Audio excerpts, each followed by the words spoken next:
Hello friends, आइए मेरे channel good luck competition classes में आपका स्वागत है। देखिए, ये वर्ष 2026 का घटना चक्र की पुस्तक है जिसका विषय है भारतीय इतिहास, और इसमें विभिन्न राज्यों की पीसीएस और आईएएस प्रारंभिक परीक्षाओं में जो प्रश्न पूछे गए हैं गत वर्षों में, उनका व्याख्या सहित हल दिया गया है। और व्याख्याएँ अति महत्वपूर्ण हैं। मेरी सिविल सर्विसेज परीक्षाओं में घटना चक्र ने विशेष योगदान दिया था, विशेष रूप से प्रारंभिक परीक्षा में। और मेंस के लिए बहुत सारा कंटेंट आपको यहाँ से मिल जाएगा। आइए अपना अनुभव आपके साथ शेयर करना चाहता हूँ। क्वेश्चन नंबर 1 है, भारत के प्राचीनतम प्राप्त सिक्के चांदी के थे। ये आहत सिक्के थे और चांदी के थे। इन पर ठप्पा लगाकर इन सिक्कों को बनाया जाता था और इन्हें आहत सिक्के कहते थे। भारत के प्राचीनतम प्राप्त सिक्के आहत सिक्के या पंचमार्क सिक्के थे, जो मुख्यतः चांदी के बने थे। इनके ऊपर ठप्पा देकर निशान बनाए जाते थे, इसलिए इन्हें आहत सिक्के या पंचमार्क सिक्के कहा जाता है। ठीक है। क्वेश्चन नंबर 2, निम्नलिखित में से कौन सा सही सुमेलित नहीं है? तो देखिए, एक तरफ महाजनपद दिया है, दूसरी ओर उसकी राजधानी दी है। तो अंक की तो चंपा थी, कौशल की क्या थी? श्रावस्ती। या दूसरी राजधानी क्या थी कौशल की? साकेत। तो ये कौशल अहिछत्र दिया गया है। ठीक है। तो बाकी वत्स की कौशाम्बी थी और मत्स्य की विराटनगर थी। इसकी व्याख्या देख लेते हैं। कौशल महाजनपद की राजधानी साकेत तथा श्रावस्ती थी। उत्तरी पांचाल की राजधानी अहिछत्र तथा दक्षिणी पांचाल की राजधानी कौंपिल्य थी। शेष सभी सुमेलित हैं। सूची फर्स्ट में राजा और सूची फर्स्ट में उनके देश दिए गए हैं, किस देश से संबंधित है, या महाजनपद कह लीजिए, क्योंकि उस समय महाजनपद कहा जाता था। 16 महाजनपद थे। तो प्रद्योत कहाँ के राजा थे? ये अवंती के राजा थे। उदयन कहाँ के थे राजा? उदयन आपके वत्स के राजा थे। ठीक। अच्छा, प्रसेनजित कहाँ के राजा थे? ये कौशल के राजा थे। अजातशत्रु मगध के राजा थे। ठीक है। अजातशत्रु को तो सभी जानते होंगे। अब इसकी व्याख्या देख लेते हैं। व्याख्या क्या कहती है? व्याख्या में भी यही दिया गया है। प्रद्योत अवंती के राजा थे, उदयन वत्स के राजा थे, प्रसन्नजित कौशल के राजा थे, अजातशत्रु मगध के राजा थे। नेक्स्ट क्वेश्चन देख लेते हैं। चंड प्रद्योत किस प्राचीन गणराज्य के राजा थे? अभी ऊपर हमने क्या पढ़ा है? अवंती के राजा। ठीक है। एमपीपीसीएस 2019 में क्वेश्चन पूछा गया है और इसकी व्याख्या देख लेते हैं। चंड प्रद्योत अवंती का शासक था। बुद्ध काल में अवंती की राजधानी उज्जैनी या महिष्मती थी। बिंबिसार के समय में मगध के साथ चंड प्रद्योत का संबंध मैत्रीपूर्ण था। एक बार प्रद्योत के पांडुरंग या पीलिया रोग से ग्रसित होने पर बिंबिसार ने अपना राजवैद्य जीवक इसके उपचार हेतु इसके राजदरबार में भेजा और अवंती 6वीं शताब्दी ईसा पूर्व का प्रमुख राजतंत्रात्मक महाजनपद था। ठीक है। यहाँ पे गणराज्य दिया गया है। यहाँ पे गणराज्य दिया गया है। ठीक है। जबकि अवंती क्या था? राजतंत्रात्मक। ठीक है। तो ये एमपीपीसीएस 2019 में क्वेश्चन पूछा गया है। और देखिए, ये जो मैंने ग्रीन कलर से हाईलाइट किया है मोस्ट इम्पोर्टेंट है, बार बार क्वेश्चन पूछा गया है ये, तो इसको जो है आप तैयार कर लीजिएगा। क्वेश्चन नंबर 5, अभिलेखीय साक्ष्य से प्रकट होता है कि नंद राजा के आदेश से एक नहर खोदी गई थी। तो ये कलिंग में खोदी गई थी। ठीक है। यूपीपीसीएस का फेवरेट क्वेश्चन रहा है ये। खारवेल के हाथी गुम्फा अभिलेख में राजा नंद का उल्लेख मिलता है। इसके अनुसार नंद राजा जिनसेन की एक प्रतिमा उठा ले गया तथा उसने कलिंग में एक नहर का निर्माण करवाया था। पूरी व्याख्या इम्पोर्टेंट है ये, इसमें से क्वेश्चन काफ़ी बार पूछा गया है। प्लीज़ इसको देख लीजिएगा। क्वेश्चन नंबर 6, उज्जैन का प्राचीन काल में नाम क्या था? तो ये अवंतिका था इसका नाम, सी आंसर हो जाएगा। अब इसकी व्याख्या देख लेते हैं। मध्य प्रदेश में स्थित उज्जैन को भारत के प्राचीन ऐतिहासिक नगरों में गिना जाता है। यह 16 महाजनपदों में से एक, अवंती की 2 राजधानियों में से एक थी। उत्तरी अवंती की राजधानी कहाँ थी? उज्जैनी। और दक्षिणी अवंती की राजधानी कहाँ थी? महिष्मती। और पुराणों में उज्जैन को क्या कहा गया है? अवंतिका। ठीक है। नेक्स्ट क्वेश्चन है आपका 7। इसमें इंडिया का मैप दिया गया है, कुछ भाग दिया गया है इंडिया के मैप का। तो इसमें इंडिकेट करवा रहा है कि कौन सा स्थान है। निम्नलिखित मानचित्र में प्राचीन भारत में पाए जाने वाले 16 महाजनपदों में से 4 दर्शाए गए हैं ABCD द्वारा। तो देखिए, ये राजस्थान का एरिया है आपका, आपने मैप रीडिंग की होगी। ये आपका A वाला राजस्थान का एरिया है। ठीक है। तो ये मत्स्य महाजनपद है यहाँ पे, और इसकी राजधानी विराटनगर थी। ठीक है। और B क्या है? ये आपका अवंतिका का, यानी कि मध्य प्रदेश का एरिया है ये। यहाँ पे अवंतिका, जिसे उज्जैन भी कहते हैं। ठीक है।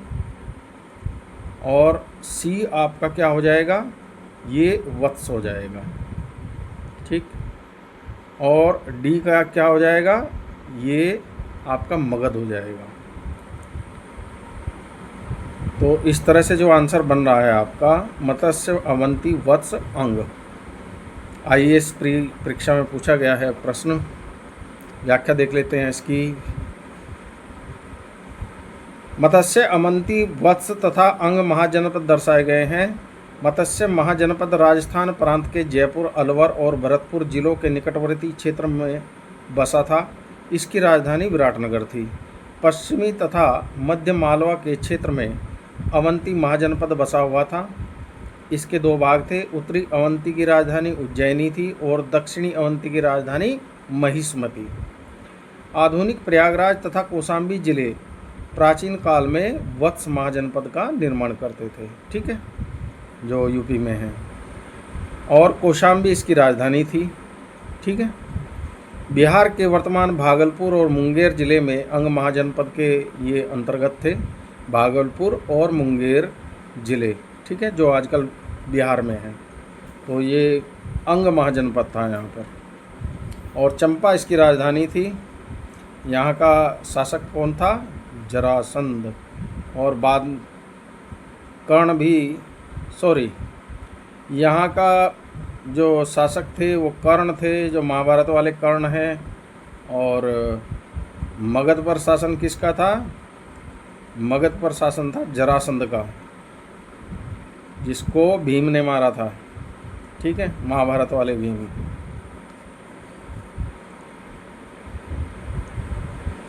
क्वेश्चन नंबर 8, प्राचीन नगर जो महाभारत और महाभाष्य दोनों में उल्लिखित है। इसका आंसर नहीं दिया गया है, लेकिन अगर मैं परीक्षा में बैठता तो माध्यमिका नगरी इसका आंसर लगाता। इसकी व्याख्या दी गई है। माध्यमिका नगरी राजस्थान भारत में चित्तौड़गढ़ के निकट एक प्राचीन नगर था। इसका उल्लेख महाभारत और महाभाष्य दोनों में है। विराटनगर या वैराट राजस्थान के जयपुर में स्थित है। महाभारत काल में पांडवों ने अपना अज्ञातवास यहाँ व्यतीत किया था। इसका उल्लेख भी महाभारत और महाभाष्य में मिलता है। क्वेश्चन है आपका 9, पाटलिपुत्र के संस्थापक थे। पाटलिपुत्र का जो संस्थापक था ये अजातशत्रु था, लेकिन इसमें अजातशत्रु का नाम नहीं दिया गया है, तो इसलिए इसका ये विवादित हो गया है क्वेश्चन। बिहार PCS में पूछा गया है। और इसकी व्याख्या देख लेते हैं। पाटलिपुत्र की स्थापना अजातशत्रु ने गंगा और सोन नदी के संगम तट पर पाटिल ग्राम में एक किला बनाकर की थी। ठीक है, मोस्ट इम्पोर्टेंट, बहुत बार पूछा गया है क्वेश्चन कि पाटलिपुत्र किन किन गंगाओं के किनारे स्थित है। तो ये गंगा है और सोन नदी है। उदयन ने मगध साम्राज्य की राजधानी राजगृह से पाटलिपुत्र स्थानांतरित की थी और बिहार लोक सेवा आयोग ने इसका विकल्प A माना है। ठीक है, जो त्रुटिपूर्ण है। अब आयोग को क्या कहा जा सकता है? गलत क्वेश्चन को सही मान रहा है। हाँ, हाई कोर्ट और सुप्रीम कोर्ट जाया जा सकता है आयोग के विरुद्ध। क्वेश्चन नंबर 10, मगध साम्राज्य की राजधानी पाटलिपुत्र के बारे में निम्नलिखित में से कौन सा कथन सत्य है? ठीक है, तो ए में दिया है पाटलिपुत्र पूर्व में गंगा नदी और उत्तर में चंपा नदी से घिरा हुआ था। अभी ऊपर हमने क्या पढ़ा है? गंगा और सोन नदी के संगम पे पाटलिपुत्र की स्थापना अजातशत्रु ने की थी, तो ये आपका गलत है। बी में दिया है पाटलिपुत्र उत्तर में गंगा नदी से और पश्चिम में सोन नदी से घिरा हुआ है। ठीक है, तो ये आंसर आपका ठीक है, तो बी आंसर आपका राइट हो गया। ये छत्तीसगढ़ PCS 2020 में क्वेश्चन पूछा गया है। इसकी व्याख्या देख लीजिए। प्राचीन पाटलिपुत्र आधुनिक पटना उत्तर में गंगा तथा पश्चिम में सोन नदी से घिरा हुआ है। ऊपर पढ़ चुके हैं हम इस व्याख्या को। 11 नंबर क्वेश्चन है, पाटलिपुत्र को किस शासक ने सर्वप्रथम अपनी राजधानी बनाया? तो ये उदयन ने बनाया था इसको। ठीक है, अब उदयन इसमें नाम दिया नहीं गया है, तो क्वेश्चन आपका डिस्प्यूटेड हो गया है। बिहार PCS में पूछा गया है। वस्तुतः पाटलिपुत्र की स्थापना गंगा और सोन नदी के संगम पर हर्यकवंशीय शासक अजातशत्रु ने की थी एवं सर्वप्रथम उदयन ने राजधानी राजगृह से पाटलिपुत्र स्थानांतरित की थी। नेक्स्ट क्वेश्चन देख लेते हैं। नेक्स्ट क्वेश्चन है आपका 12, निम्नलिखित में से किस राजा ने पाटलिपुत्र बसाया था? तो पीछे पढ़ चुके हैं हम, अजातशत्रु। ठीक है, क्वेश्चन नंबर 13, किस शासक द्वारा सर्वप्रथम पाटलिपुत्र का राजधानी के रूप में चयन किया गया? तो ये उदयन द्वारा किया गया था, पीछे भी पढ़ चुके हैं, सी आंसर हो जाएगा इसका। क्वेश्चन नंबर 14, प्राचीन काल में गंगा के दक्षिण क्षेत्र को क्या कहा जाता था? पीछे पढ़ चुके हैं आप लोग। ठीक है, क्या कहा जाता था? मगध। तो इसमें से उपयुक्त में से कोई नहीं आंसर हो जाएगा। बिहार PCS प्री एग्जाम 2022 में क्वेश्चन पूछा गया है। इसकी व्याख्या देख लेते हैं। प्राचीन काल में गंगा के दक्षिण का क्षेत्र मगध के नाम से जाना जाता था। तक्षशिला सिंधु और झेलम नदी के बीच का स्थल है। चोल गोदावरी नदी के दक्षिण में स्थित था। और अनर्त प्राचीन भारत में वैदिक कालीन एक साम्राज्य था।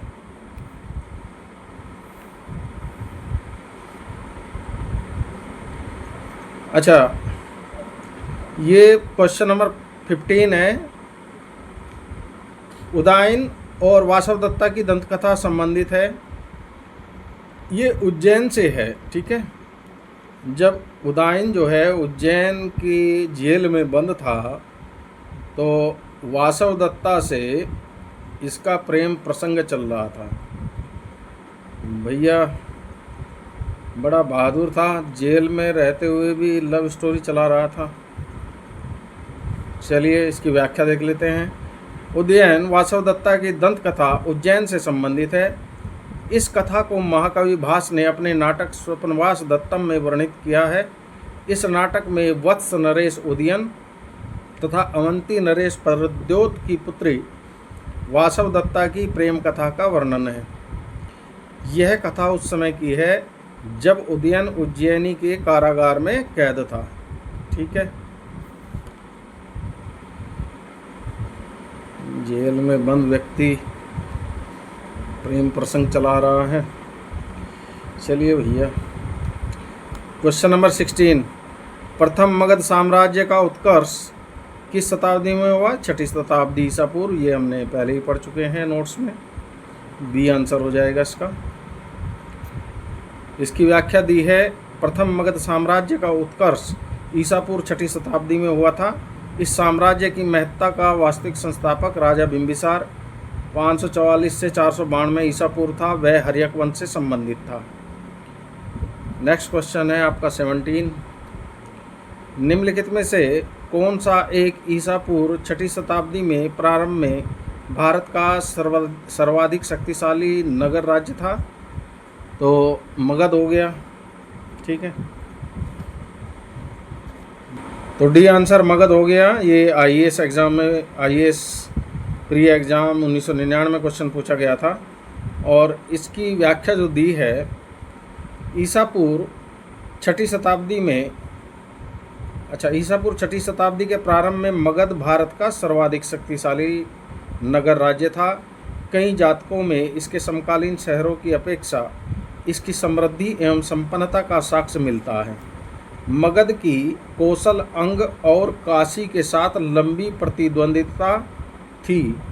इनमें सर्वोच्चता के लिए लंबा संघर्ष चला और अंततः मगध सफल रहा। क्वेश्चन नंबर 18, प्रारंभिक गणतंत्र में कौन सा नहीं था? शाक्य, हाँ गणतंत्र थे। लिच्छवी तो विश्व के पहले गणतंत्र थे। ठीक है, लिच्छवी जो है विश्व का सबसे पहला गणतंत्र था। योधे नहीं थे। ठीक है, तो सी आंसर हो जाएगा इसका। अब इसकी व्याख्या देख लीजिए। बुद्ध काल में गंगा घाटी में कई गणराज्यों के अस्तित्व के प्रमाण मिलते हैं, जो इस प्रकार हैं। नंबर 1, कपिलवस्तु के शाक्य। ये सब गणराज्य पर बता रहा हूँ मैं आपको। ठीक है, जितने भी इसमें राज्य दिए गए हैं ये सब गणराज्य हैं, राजतंत्र नहीं है। कपिलवस्तु के शाक्य, सुमसुमार गिरी के भग्ग। नंबर 3, अलकप के बुली। नंबर 4, केशपुत के कालाम। नंबर 5, रामग्राम के कोलिये। नंबर 6, कुशीनारा के मल्ल।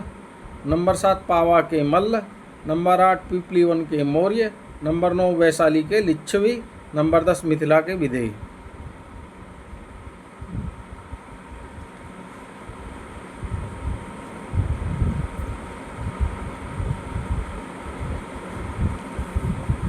क्वेश्चन नंबर है 19, विश्व का पहला गणतंत्र वैशाली में किसके द्वारा स्थापित किया गया? लिच्छवी। अभी ऊपर पढ़ा है हमने। ठीक है, व्याख्या है इसकी। वैशाली के लिच्छवियों ने विश्व का पहला गणतंत्र स्थापित किया था। वैशाली बुद्ध काल का सबसे बड़ा तथा शक्तिशाली गणराज्य था। लिच्छवी वज्जी संघ के में सर्वप्रमुख थे। ठीक है,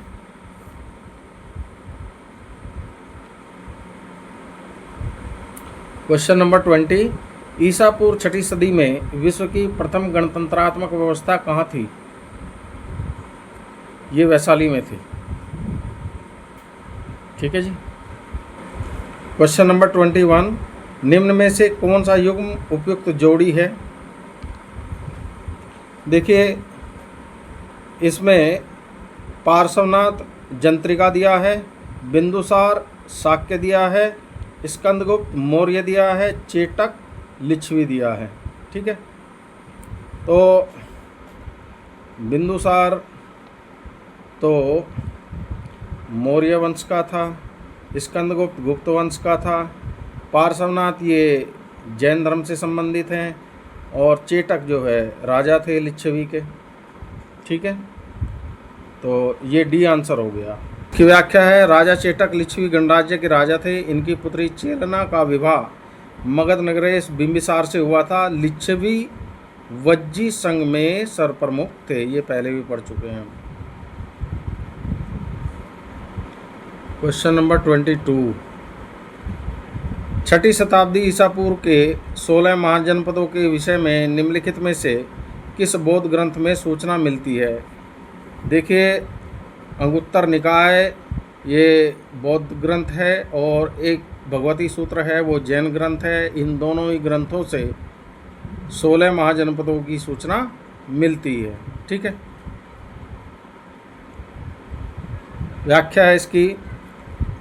बौद्ध ग्रंथ अंगुत्तर निकाय में छठी शताब्दी ईसा पूर्व के 16 महाजनपदों की सूचना मिलती है, जो इस प्रकार है। अंग, मगध, काशी, कौशल, वज्जी, मल्ल, चेदी, वत्स, कुरु, पांचाल, मत्स्य, सूरसेन, अश्मक, अवंती, गांधार, कंबोज। जैन ग्रंथ भगवती सूत्र में भी 16 महाजनपदों की सूची मिलती है, किंतु इसमें नाम कुछ भिन्न दिए गए हैं। जो अंगुत्तर निकाय में नाम है उनसे कुछ भिन्न नाम है भगवती सूत्र में। ठीक है, चलिए आगे चलते हैं। इम्पोर्टेंट है ये, कई बार क्वेश्चन पूछा जा चुका है, जो व्याख्या में मैंने ग्रीन कलर से हाईलाइट किया है, तो देख लीजिएगा। क्वेश्चन नंबर 23, 16 महाजनपदों की सूची उपलब्ध है, तो यही अंगुत्तर निकाय हो जाएगा। बी आंसर है इसका। भगवती सूत्र इसमें कहीं दिया नहीं गया है। क्वेश्चन नंबर 24 में दिया है, निम्न में से कौन एक बौद्ध ग्रंथ 16 महाजनपदों का उल्लेख करता है। फिर से जो है रिपीट हो गया है क्वेश्चन। ये अंगुत्तर निकाय है बौद्ध ग्रंथ, ठीक है। यूपीपीसीएस में 2 बार पूछा गया है प्रश्न। क्वेश्चन नंबर 25, महाजनपद युग के 16 जनपदों के नाम बौद्ध साहित्य में प्राय उल्लिखित मिलते हैं। निम्नलिखित में से किन जनपदों के नाम पाणिनि की अष्टाध्यायी में भी उल्लिखित है, ठीक है। तो मगध और अश्मक और कंबोज, ये तीनों के तीनों पाणिनि की अष्टाध्यायी में भी मिलते हैं। चेदी और वत्स नहीं मिलते। पाणिनि संस्कृत भाषा के सबसे बड़े व्याकरण हुए, ठीक है। व्याकरण यानी कि इन्होंने अष्टाध्यायी जो ग्रंथ लिखा है उसमें जो व्याकरण दिया गया है, जिसे इंग्लिश में ग्रामर कहते हैं, तो अष्टाध्यायी इनकी वो पुस्तक है, ठीक है। इनका जन्म तत्कालीन उत्तर पश्चिम भारत के गांधार में हुआ था। इनके व्याकरण का नाम अष्टाध्यायी है। अष्टाध्यायी में 8 अध्याय तथा 4000 सूत्र हैं। पाणिनि के अष्टाध्यायी में उल्लिखित प्रमुख जनपद हैं मगध, अश्मक, कंबोज, गांधार, सूरसेन आदि। बौद्ध ग्रंथ अंगुत्तर निकाय और जैन ग्रंथ भगवती सूत्र में 16 महाजनपदों की सूची मिलती है। नेक्स्ट क्वेश्चन है आपका 26, निम्नलिखित में से किन ग्रंथों में प्राचीन भारत के 16 महाजनपदों की सूची मिलती है, ठीक है। तो अर्थशास्त्र में नहीं मिलती है, अंगुत्तर निकाय में मिलती है, ये बौद्ध ग्रंथ है। दीघ निकाय में नहीं मिलती है, हाँ भगवती सूत्र में मिलती है, ये जैन ग्रंथ है। पीछे पढ़ चुके हैं हम अंगुत्तर निकाय और भगवती सूत्र, दोनों में ही 16 महाजनपदों की सूची मिलती है। नेक्स्ट क्वेश्चन है आपका 27, महाभारत के अनुसार उत्तरी पांचाल की राजधानी कहाँ थी? अहिच्छत्र। और दक्षिणी पांचाल की राजधानी कहाँ थी? काम्पिल्य। चलिए नेक्स्ट क्वेश्चन देख लेते हैं।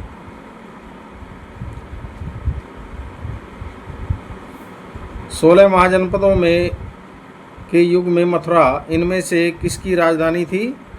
पीछे पढ़ा था हमने लिस्ट में, सूरसेन, तो डी आंसर हो जाएगा। क्वेश्चन नंबर 29 फैक्चुअल क्वेश्चन है अधिकतर। चंपा किस महाजनपद की राजधानी थी? पीछे पड़ा था अंग की राजधानी थी, जहाँ के राजा महाभारत काल में कर्ण थे। अच्छा, बिहार के वर्तमान भागलपुर और मुंगेर जिले अंग महाजनपद के अंतर्गत थे। इसकी राजधानी चंपा थी। महाभारत और पुराणों में चंपा का प्राचीन नाम मालिनी प्राप्त होता है। देखिए मालिनी पे क्वेश्चन पूछा गया है कि मालिनी प्राचीन नाम किसका था, तो चंपा का, ये ध्यान रखना है। क्वेश्चन नंबर 30 में दिया गया है 6ठी शताब्दी ईसा पूर्व में सुक्तिमती राजधानी थी, तो ये चेदी की थी। सोत्थिवती भी लिखा आता है कुछ बुक्स में, तो सोत्थिवती हो या सुक्तिमती, ये आपकी चेदी महाजनपद की राजधानी थी, कंफ्यूज मत होइएगा। 6ठी शताब्दी ईसा पूर्व में आधुनिक बुंदेलखंड के पूर्वी तथा उसके समीपवर्ती भागों में चेदी महाजनपद स्थित था। यह चंबल घाटी क्षेत्र का जो एरिया है बुंदेलखंड वाला, ये आपका चेदी महाजनपद था। क्वेश्चन नंबर 31 गोदावरी नदी के तट पर स्थित महाजनपद था। ये अस्सक या अस्मक, दोनों ही नाम मिलते हैं हिस्ट्री किताबों में, तो सी आंसर हो गया आपका। इसकी व्याख्या देख लेते हैं। बौद्ध ग्रंथ अंगुत्तर निकाय में 6ठी शताब्दी ईसा पूर्व में वर्णित 16 महाजनपदों में अस्सक या अस्मक गोदावरी नदी घाटी क्षेत्र में स्थित था, जिसकी राजधानी पैठन या पोटन अथवा पोटली। प्राचीन नाम क्या था इसका? प्रतिष्ठान। Next question 32। छठी शताब्दी ईसा पूर्व का मत्स्य महाजनपद कहाँ था? ये देखिए, जो राजस्थान का जयपुर, अलवर और भरतपुर जो क्षेत्र है, ये आपका मत्स्य महाजनपद कहलाता था प्राचीन काल में, छठी शताब्दी ईसा पूर्व में। तो इसका आंसर हो जाएगा राजस्थान, बी आंसर। ठीक है, यूपीपीसीएस प्री 2017 में क्वेश्चन पूछा गया है और इसकी जो व्याख्या है, छठी शताब्दी ईसा पूर्व का मत्स्य महाजनपद राजस्थान के जयपुर, अलवर तथा भरतपुर जिले के निकटवर्ती क्षेत्रों में स्थित था। इसकी राजधानी कहाँ थी? विराटनगर। नेक्स्ट क्वेश्चन है आपका 33। मगध की राजधानी कौन सी थी? प्रतिष्ठान नहीं थी, वैशाली नहीं, गृहवज्र या राजगृह। ठीक है, तो सी आंसर हो जाएगा। बिहार पीसीएस में पूछा गया है क्वेश्चन। अच्छा, इसकी व्याख्या देख लेते हैं। पुराणों के अनुसार मगध पर शासन करने वाला पहला राजवंश बृहद्रथ वंश था। इस वंश के पहले राजा बृहद्रथ का पुत्र जरासंध था। ये वही वाला जरासंध है, महाभारत के जरासंध जो हैं, ये वही जरासंध है। भगवान कृष्ण से बहुत घृणा करता था ये, और भगवान कृष्ण ने इसको भीम के हाथों मरवाया था। और जरा जो राक्षसी थी, उसने इसके शरीर की संधि की थी और भीम ने इसको बीच में से फाड़ दिया था, जिसने गृहव्रज या राजगृह को अपनी राजधानी बनाई। देखो, मुख्य बात यह है कि गृहव्रज या राजगृह को अपनी राजधानी किसने बनाई? जरासंध ने। ठीक है, बौद्ध ग्रंथों के अनुसार मगध का प्रथम प्रतापी शासक बिंबिसार था। यह हर्यक वंश से संबंधित था। इसकी मृत्यु 492 ईसा पूर्व में हुई। इसके पश्चात अजातशत्रु मगध का शासक हुआ। अजातशत्रु के पुत्र उदयन ने अपनी राजधानी राजगृह से पाटलिपुत्र स्थानांतरित की। मोस्ट इंपॉर्टेंट है व्याख्या, कई क्वेश्चन बन रहे हैं, देख लीजिएगा। Question number 34। मगध की प्रारंभिक राजधानी कौन सी थी? तो अभी ऊपर हमने पढ़ा है राजगृह या गृहव्रज, जहाँ के शासक जरासंध थे। नेक्स्ट क्वेश्चन है 35। प्राचीन महाजनपद मगध की प्रथम राजधानी कौन सी थी? तो गृहव्रज या राजगृह थी। इसमें तो दिया नहीं है कोई भी, तो उपयुक्त में से कोई नहीं आंसर हो जाएगा। बिहार पीसीएस प्री 2020 में क्वेश्चन पूछा गया है।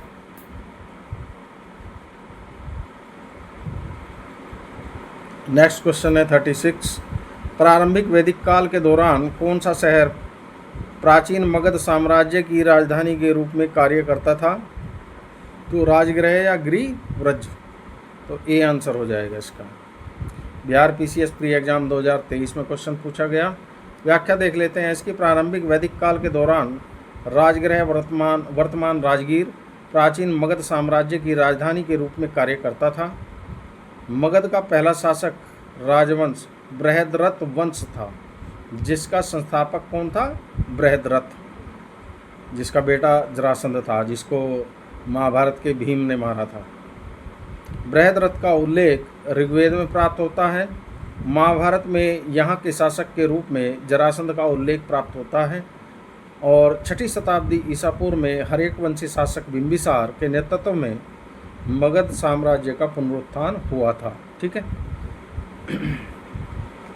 जो ग्रीन कलर से मैं हाईलाइट कर रहा हूँ, उन्हें थोड़ा पैनी नज़र से देखिएगा, क्वेश्चन बनने की संभावना है, इससे आपको लाभ मिलेगा। Question number 37। निम्नलिखित में से कौन सा एक मगध साम्राज्य की राजधानी नहीं रही? देखा, मैंने भी गलती कर दिया पढ़ने में। नहीं रही या रही, सत्य है या असत्य, इस पर पुछल्ले शब्दों पर ध्यान देना है, हवा में मत जाना, नहीं तो आता हुआ क्वेश्चन गलत हो जाएगा। तो ये कह रहा है निम्नलिखित में से कौन एक मगध साम्राज्य की राजधानी नहीं रही? गृहव्रज या राजगृह रही है, राजगृह भी रही है और पाटलिपुत्र भी रही है, कौशाम्बी नहीं रही है। ठीक है, कौशाम्बी नहीं रही है। व्याख्या है इसकी। गृहव्रज या राजगृह और पाटलिपुत्र प्राचीन काल में क्रमशः मगध साम्राज्य की राजधानियाँ रही थी। जबकि कौशाम्बी वत्स महाजनपद की राजधानी थी। हर्यक वंश के शासक उदयन के शासनकाल के दौरान मगध की राजधानी राजगृह से पाटलिपुत्र स्थानांतरित हुई। ठीक है, ये भी क्वेश्चन कई बार पूछा गया है कि किसने अपनी राजधानी राजगृह से पाटलिपुत्र स्थानांतरित की, तो उदयन ने। क्वेश्चन नंबर 38, प्राचीन श्रावस्ती नगर विन्यास किस आकृति का है? ये क्वेश्चन कई बार पूछा जा चुका है, पीसीएस यूपी का फेवरेट क्वेश्चन है, अन्य राज्यों में पूछा गया है, तो अर्धचंद्राकार है इसका आंसर, बी आंसर हो जाएगा।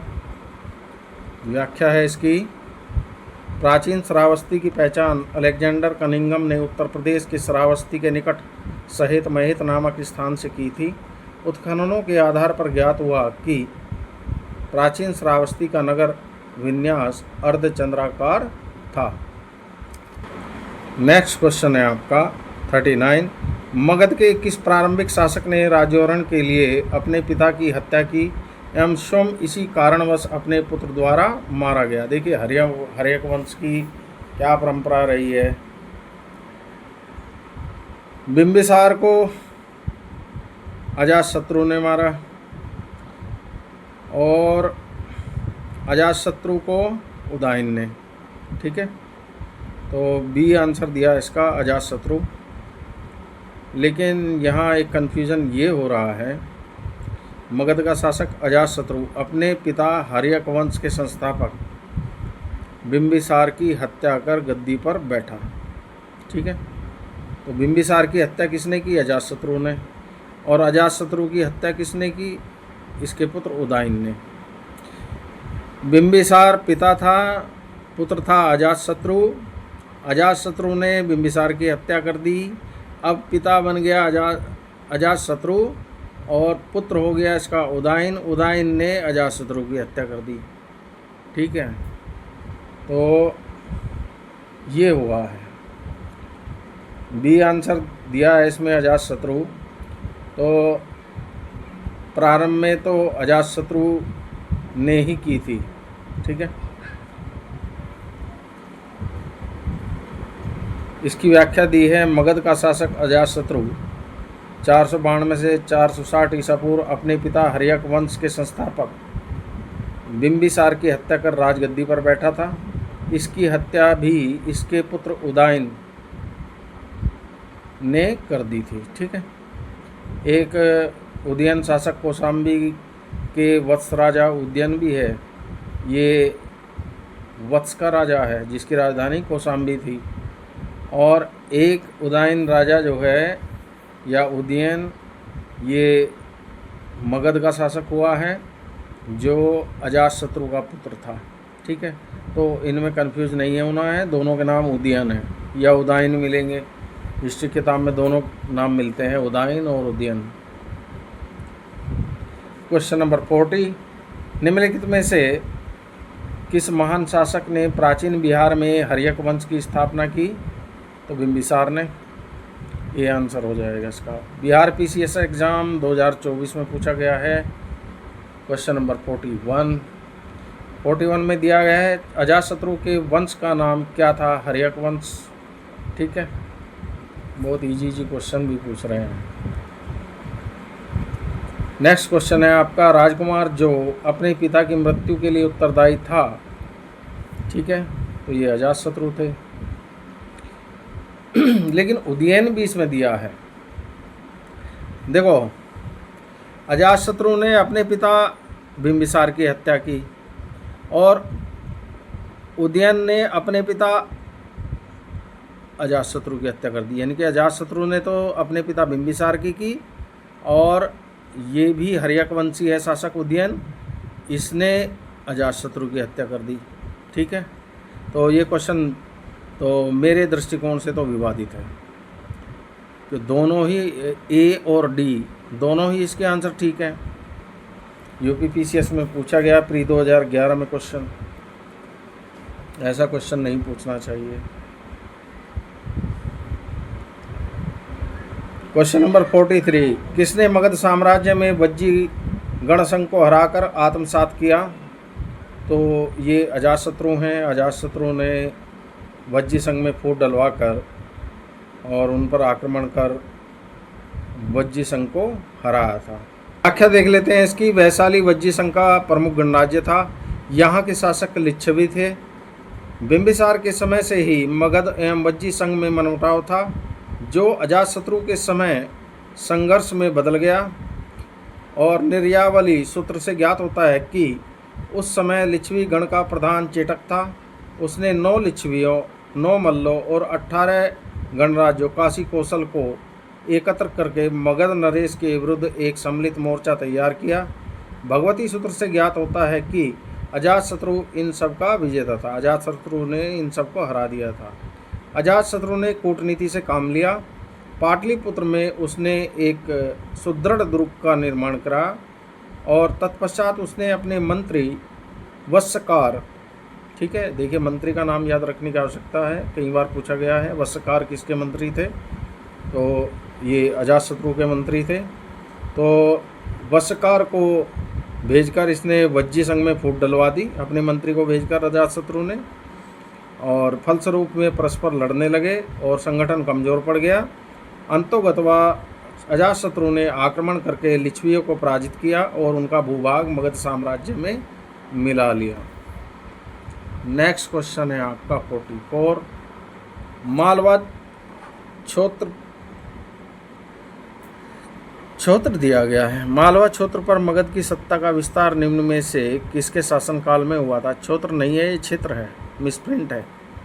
तो मालवा क्षेत्र पर मगध की सत्ता का विस्तार निम्न में से किसके शासनकाल में हुआ?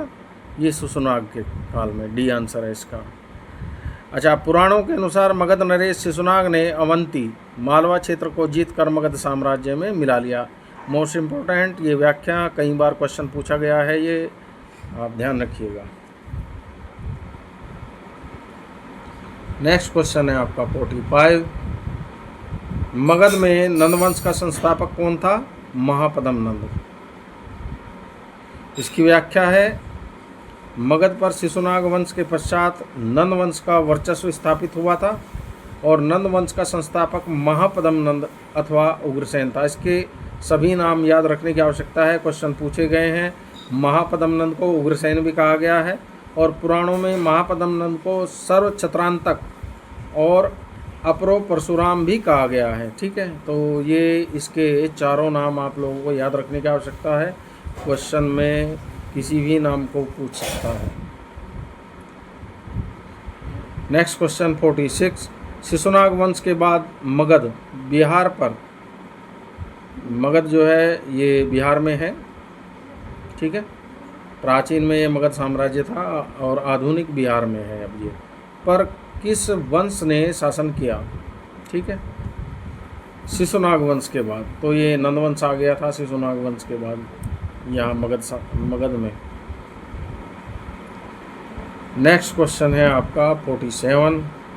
मगध का कौन सा सम्राट अपरो परशुराम के नाम से जाना जाता है?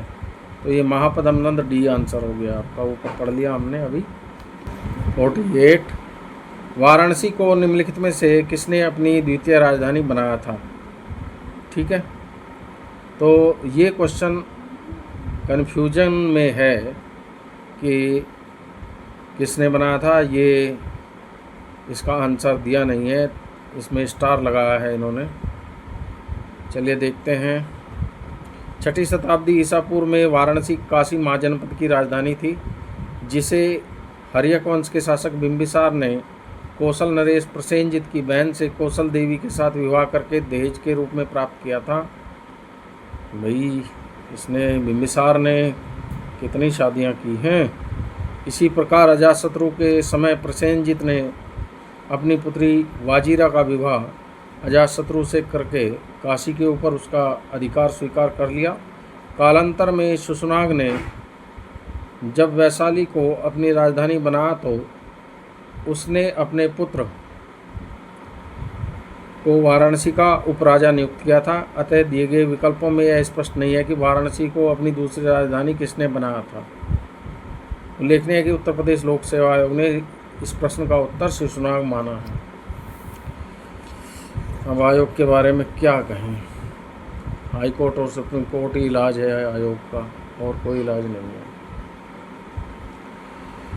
49 क्वेश्चन नंबर है, नंदवंश के पश्चात मगध पर किस राजवंश ने शासन किया? तो नंदवंश का वो जो उखाड़ फेंका था वो चंद्रगुप्त मौर्य ने चाणक्य के साथ मिलकर उखाड़ फेंका था। तो चंद्रगुप्त मौर्य ने मौर्य साम्राज्य की स्थापना की थी। ये आंसर हो गया आपका। इसकी व्याख्या देख लेते हैं। मगध के नंदवंश की स्थापना शिशुनाग वंश का अंत करके की गई थी और नंदवंश में कुल 9 राजा हुए थे। नंदवंश के अंतिम काल में जनता से बलपूर्वक धन वसूलने और छोटी छोटी वस्तुओं पर भारी कर लगाने के कारण जनता शासकों के विरुद्ध हो गई थी और चारों ओर घृणा असंतोष का वातावरण व्याप्त हो गया था। इसी वातावरण का लाभ उठाकर चंद्रगुप्त मौर्य ने चाणक्य के सहयोग से घनानंद, जो नंदवंश का अंतिम सम्राट था, इसे पराजित कर मगध में अपनी सत्ता स्थापित की और नंदवंश का अंत किया। इस प्रकार नंदवंश की तत्काल पश्चात मगध पर मौर्य वंश का शासन स्थापित हुआ। उसके उपरांत शुंग, कण्व, कण्व, गुप्त इन वंशों ने शासन किया। ठीक है। नेक्स्ट क्वेश्चन है आपका 50, राजा नंद का उल्लेख करने वाला अभिलेखीय प्रमाण है। यूपीपीसीएस का फेवरेट क्वेश्चन रहा है। ए आंसर है इसका खारवेल का हाथी गुम्फा अभिलेख। इसकी व्याख्या देख लेते हैं। व्याख्या महत्वपूर्ण है, इसमें से 2-3 क्वेश्चन बन रहे हैं, ध्यान से देखिएगा। कलिंग के चेदी वंश का सबसे प्रतापी शासक खारवेल था। इसके विषय में जानकारी का प्रमुख स्रोत इसका हाथी गुम्फा अभिलेख है। नंदवंशीय शासक महापदम नंद द्वारा कलिंग में नहर खुदवाए जाने का उल्लेख इसके अभिलेख में किया गया है, अर्थात यह नहरों की जानकारी देने वाला प्रथम अभिलेखीय साक्ष्य है। ठीक है। तो कई डायमेंशन से और 2-3 क्वेश्चन बन रहे हैं इसमें, तो व्याख्या प्लीज़ ध्यान से देखिएगा। क्वेश्चन पहले भी आए हैं और पूछे जा रहे हैं, आगे भी प्रश्न बनने की संभावना है व्याख्या से। नेक्स्ट क्वेश्चन है आपका 51,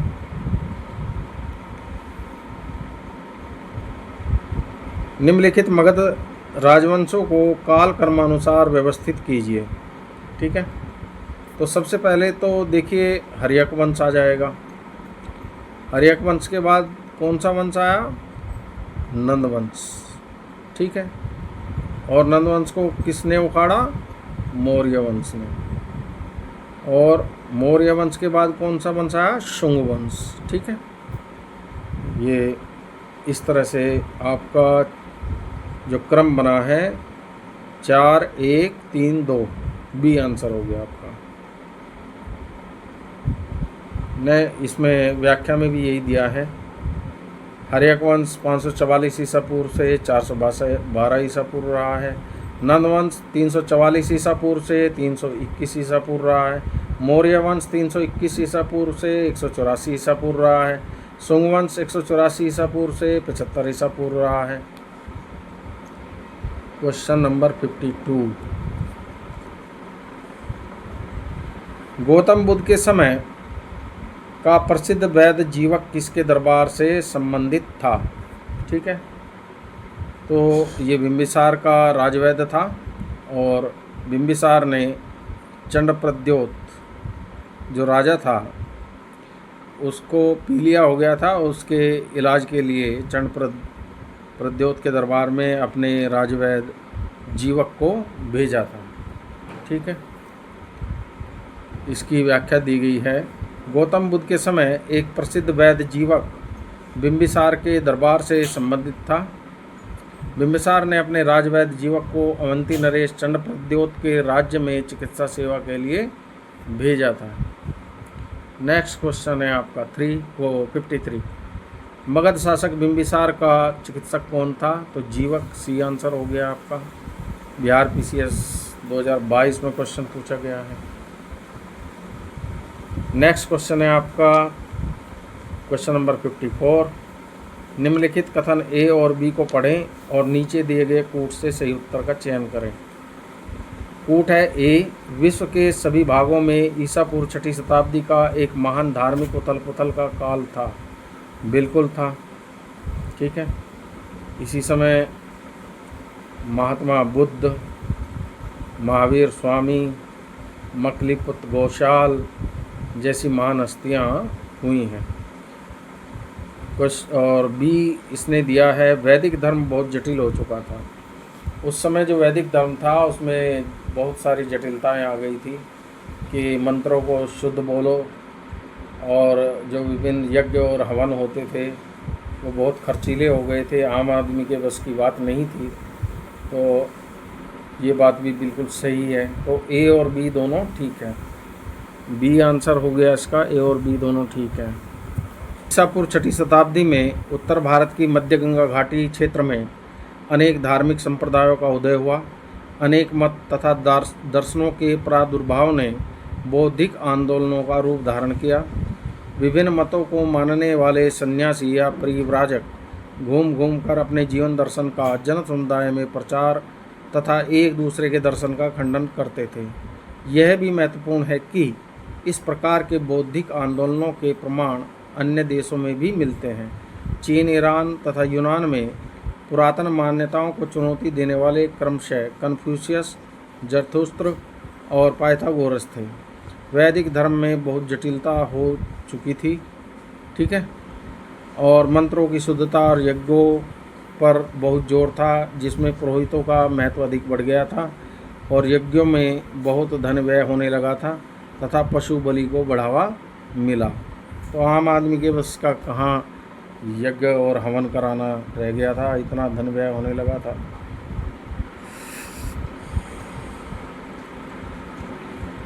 क्वेश्चन नंबर 55, कालपी नगर किस नदी के तट पर स्थित है? यमुना नदी के तट पर स्थित है भैया, चंबल घाटी का क्षेत्र है। यहाँ यहीं के आसपास फूलन देवी रही है। ठीक है, जो चंबल घाटी से संबंधित थी। यूपीपीसीएस मेंस 2015 में क्वेश्चन पूछा गया है और इसकी व्याख्या देख लेते हैं।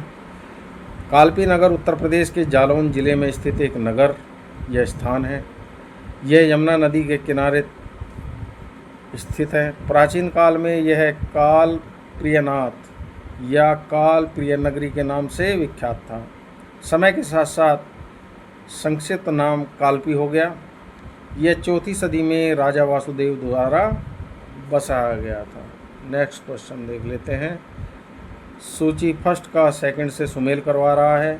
सूची फर्स्ट में उत्तर प्रदेश के प्राचीन जनपद दिए हैं और सूची सेकंड में उनकी राजधानियां दी गई है।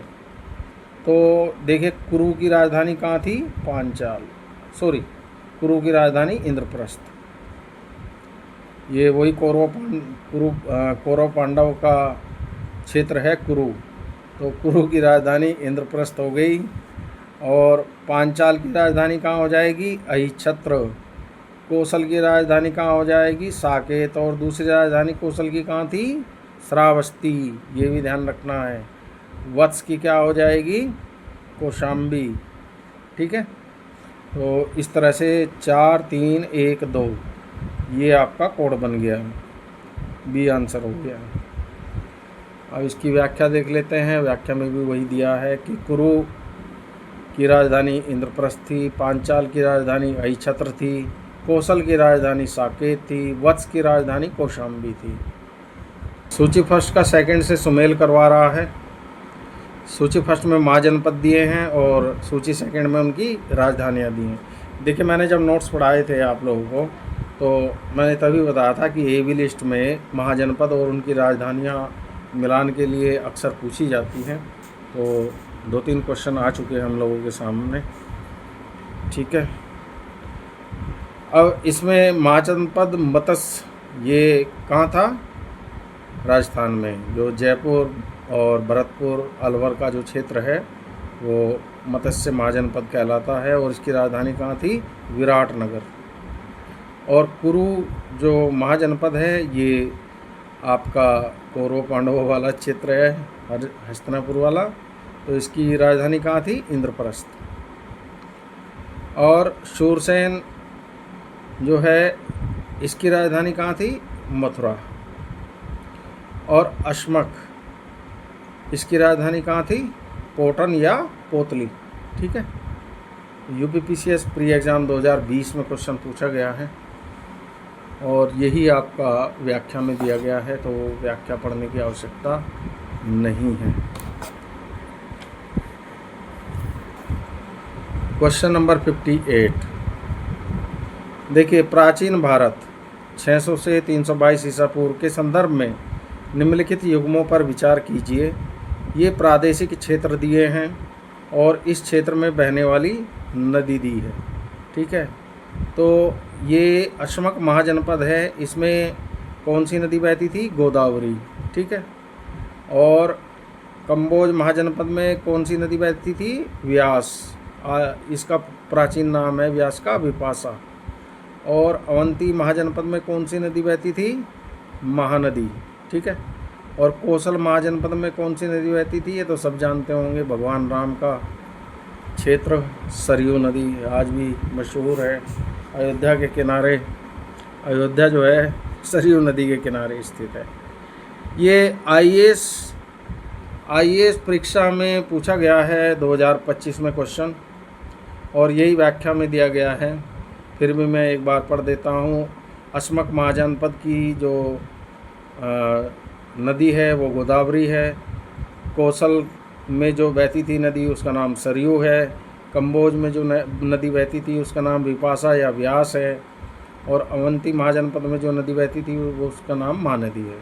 ठीक है, 59 निम्नलिखित में से कौन सा एक सही सुमेलित नहीं है? ठीक है, तो कंबोज की राजधानी राजपुर या आटक थी, बिल्कुल सही है। अश्मक राज्य की राजधानी पोटन या पोतली, बिल्कुल सही है। सूरसेन की राजधानी मथुरा थी। कौशाम्बी किसकी थी? वत्स। कौशल की राजधानी श्रावस्ती। ठीक है, ये और दूसरी राजधानी साकेत कौशल की, ध्यान रखिएगा। यूपी पीसीएस आरओ एआरओ में पूछा गया है मेंस में 2016 में क्वेश्चन। नेक्स्ट क्वेश्चन है 60। वर्तमान उत्तर प्रदेश में भारत के प्राचीनतम 16 महाजनपदों में से कुल कितने महाजनपद स्थित हैं? आधे तो यूपी में ही हैं, 8। 16 महाजनपद थे जिनमें से 8 आपके यूपी में हैं। ठीक है, और ये क्वेश्चन यूपी आरओ 2021 में पूछा गया है। इसकी व्याख्या है 6वीं शताब्दी ईसा पूर्व के दौरान के 16 महाजनपदों में से कुल 8 महाजनपद वर्तमान उत्तर प्रदेश में स्थित हैं। इनके नाम इस प्रकार है: कुरु, पांचाल, काशी, कौशल, सूरसेन, चेदी, वत्स, मल। नेक्स्ट क्वेश्चन है आपका 61। निम्नलिखित में से कौन सा एक कथन प्राचीन भारत की श्रेणी व्यवस्था के बारे में असत्य है? श्रेणी देखिए, ये व्यापारी लोगों की होती थी, इसमें कारीगर और व्यापार करने वाले व्यक्ति होते थे। ठीक है, तो ये दिया इसने श्रेणी असत्य पूछ रहा कि इसके बारे में क्या असत्य है। श्रेणी व्यापारियों और कारीगरों का संगठन थी, बिल्कुल सही है। बी, उत्पादित वस्तुओं की गुणवत्ता और कीमत संबंधित श्रेणी द्वारा निर्धारित की जाती थी, बिल्कुल सही बात है। और सी दिया है इसने, श्रेणी अपने सदस्यों के आचरण पर भी नियंत्रण रखा करती थी, ये बात बिल्कुल सही है। डी दिया है इसने, श्रेणी व्यवस्था मात्र उत्तर भारत में प्रचलित थी, नहीं, समस्त भारत में प्रचलित थी।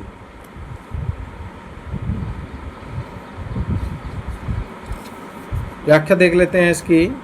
प्राचीन कालीन भारत में एक ही शिल्प अथवा व्यवसाय करने वाले समूह को श्रेणी की संज्ञा प्रदान की गई थी।